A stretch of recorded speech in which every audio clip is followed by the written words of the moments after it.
I can have everybody's attention, I'd like to call the February 11th, 2016 meeting of the Forsyth County Board of Education to order. If we could all rise for the invocation and pledge.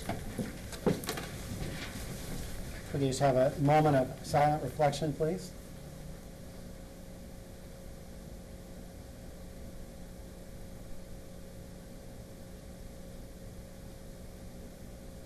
Thank you. Pledge of Allegiance.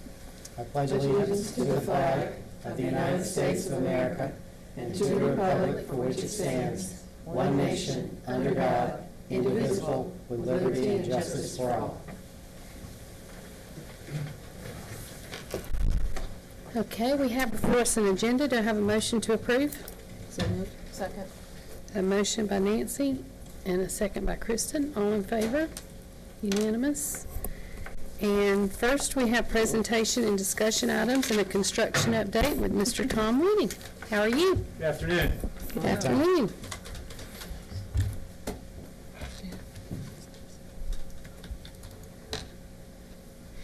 Well, we are pleased to report broad progress really across the district on 15 active projects. So out of those 15 projects, we have 8 under construction, all on schedule, the additions, the new for this summer opening, and then we have 7 currently underway in design in various stages of that, finalization, going through permitting, and simultaneously in various stages procuring the construction manager, general contractor.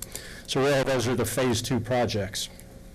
So to take you through just the summary of each of those 15, starting with our high schools, on Denmark High School, we have released the request for proposals from our pre-qualified general contractors.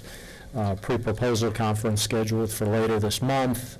Proposals will be received in March, and then that begins the procurement finalization process with the intent of coming to the board with a recommendation in April and then getting construction started.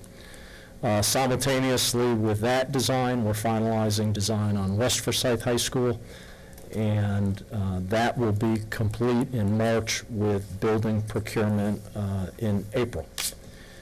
Moving on to our existing construction projects. In general, they are all in a similar phase, albeit some further along than others, of dry-in. Dry-in is critical. That allows the interior finishes to proceed, and you'll see each of those 8 projects in various stages of that. The North Forsyth High School gym is really impressive from the elevation shots if you come in. That's really taking shape, and although that photo is just a couple weeks old, January 31st, I was out there just this afternoon, and we're rapidly nearing dry-in, not only on the gym, but for the addition piece that you see for the classrooms and cafeteria. Again, the photos, January 31st, if you go out there today, a good portion of that brick that you see in front is underway. And although in many cases you won't see the brick done, windows are in across several of the projects, or temporary windows are in. And that's just critical to note to reassure you interior finishes are being completed on the interiors, and I would anticipate in our April meeting that we will have the photos to show you a lot of the exciting interiors that we're doing, a little more cutting edge, a little more current, to give it a better feel. Moving to the South High School, you see the gymnasium air barrier being installed on the perimeter. That's gyms in the forefront. In the back of the page, you see the addition. Here's another side of that.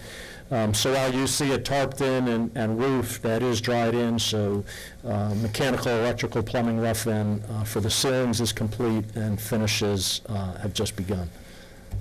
Moving on to Central, you do see the brick exterior in the front is really taking shape. A good portion of that is done. Again, MEP rough-in, that's the mechanical, electrical, plumbing, is underway. Interior finishes are underway. And for some of the ancillary program elements in the right-hand side of the screen, the drama edition, the choral edition, And then towards the football field, the field house, all of those will be turned over during spring break, so it'll be a phased turnover. Probably important to note for each of these high school projects, as well as the other 5 that we're turning over, the FF&E, which is the fixtures, furnishings, equipment, all the stakeholders are involved, and we're really strategically thinking that next phase and our information technology to get them in over the summer, well before the first teachers come back, July 25th, I think it is. Can you explain So- what you mean by turnover? When you say that the drama and the choral, the field house turnover in spring break, what exactly does that mean? Well, turnover means they'll be able to operationally use that for intended use. So they'll have to see a vote then, Because, in other yes, words. Okay. yes. And to just clarify that, that's through the fire marshal, It's up to them. CO. So it's a little different with the county, that's city of Cumming, Central is, right? Oh, But for okay. Cumming, you don't get temporary certificates of occupancy until the last phase of a 10-phased project is complete, but what the school needs is the fire marshal occupancy. So it's just a technical nuance that only because you asked that I feel the need to explain it. It'll be right, okay. Okay, so this is Lambert addition. Same kind of thing. This is dated January 31st. If you go out there today, you'll see the windows are in, and brick has just started, but interior finishes are underway. Moving into the middle school, so we've got a combination of some under construction and 4 under the design finalization. So for design finalization, currently undergoing final permitting, we do have that happening now at Liberty, North Middle School, Otwell Middle School, and Vickery Creek. So they're excited to get going. We will procure that during the month of March, and for the April board meeting, we'll make the recommendation to release the general contractor and get started on that construction. So then what is underway for both Riverwatch and South Forsyth Middle School, you do see now the finalization taking shape. Brick is well underway, the roofing is complete, interiors have begun on both Riverwatch and South, with the major difference of the two being the loop road at South. So that's progressing well. We then get to Desana, which is by far the furthest along. You obviously see the brick, the windows are in, interior finishes have begun in several of the areas. That leads us then to the elementary school. Brandywine's taken shape, a big difference from the site. A lot of the asphalt paving, curb and gutter is in. You do see the roofing and perimeter now temporarily dried in, and interior finishes are progressing. Any questions?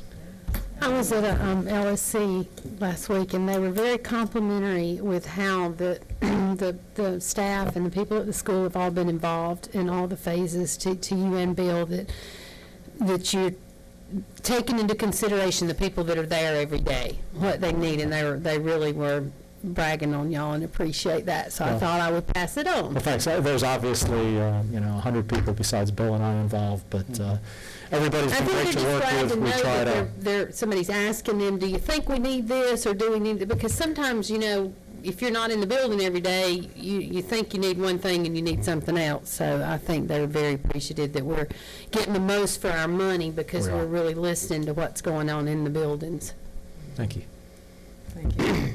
Thank you. All right, thank you. Jennifer, do you mind pulling up the tax resolution on the screen there so everybody can see it? Thank you. Okay, next we have future agenda items. Does anybody have anything they need to add or that you're thinking of? No? Okay, and then our action item is the...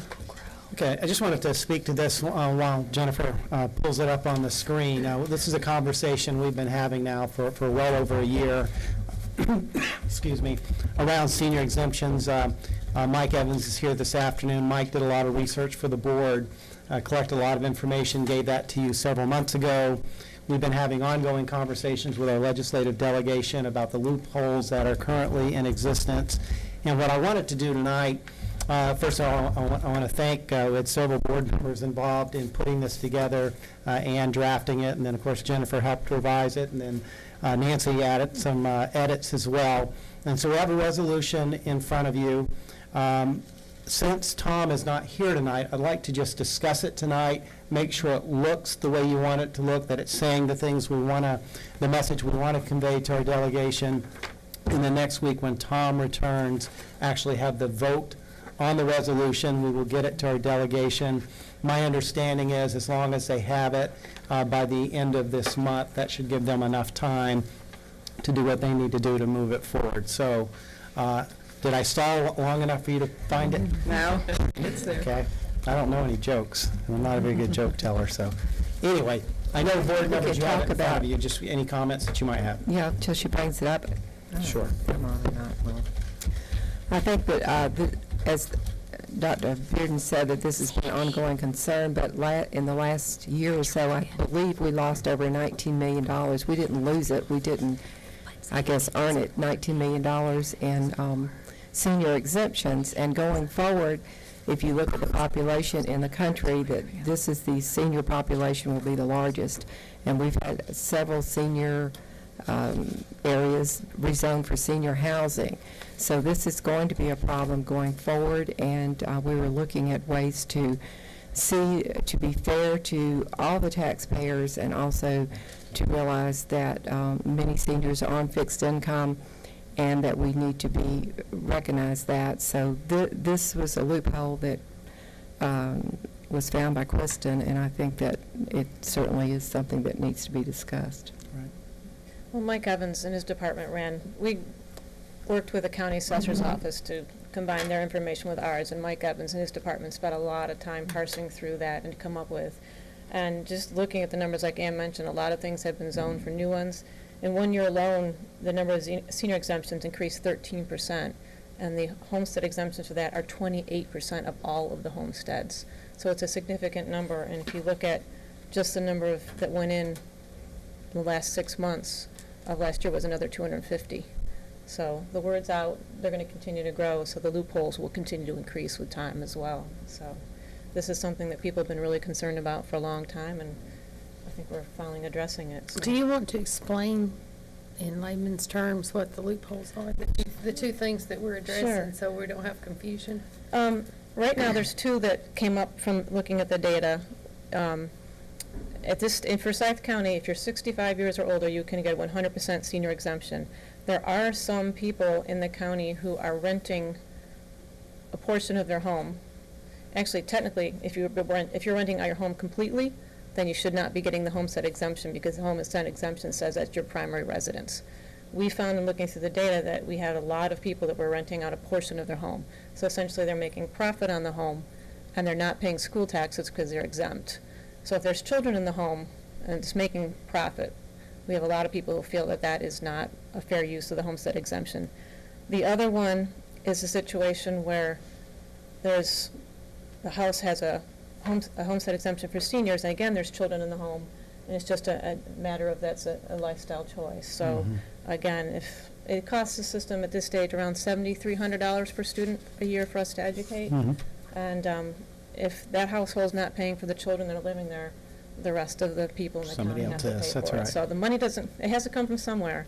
So that's. And again, we're not looking at anyone who, if they are a senior and have children and legitimately there, that's fine, if they are the legal guardian. So again, we're just looking at the loopholes of the people that are getting by with that, again, having children, students in the home, but are not their legal guardian. And so no school tax money is coming in. And the legal guardian is, we were trying to find a way to, we were explaining this hardship situations, and it was the lawyers down at the Capitol over a year ago that came up with a legal guardian word that would cover that situation. And going so far as being careful you have to file by April 1, and if something happens mid-year and a person takes over, they're going to try to cover that situation so that it wasn't an immediate need. They're going to try to work on all the details. So there are times when it's important that the grandparents become guardians of their children. That's where the children should be, so we don't want to discourage that by any means. It's just a long-term situation that needs to be addressed. Okay. Any other comments? So we will just just table it till next week, if that's okay with everyone. That's fine. Because Tom certainly wanted to be here to Right. be able to vote on the issue. Mhm. Okay. I want to thank Mike again for putting all that He's done a together lot for of us. work. Really appreciate it. It's a lot of work.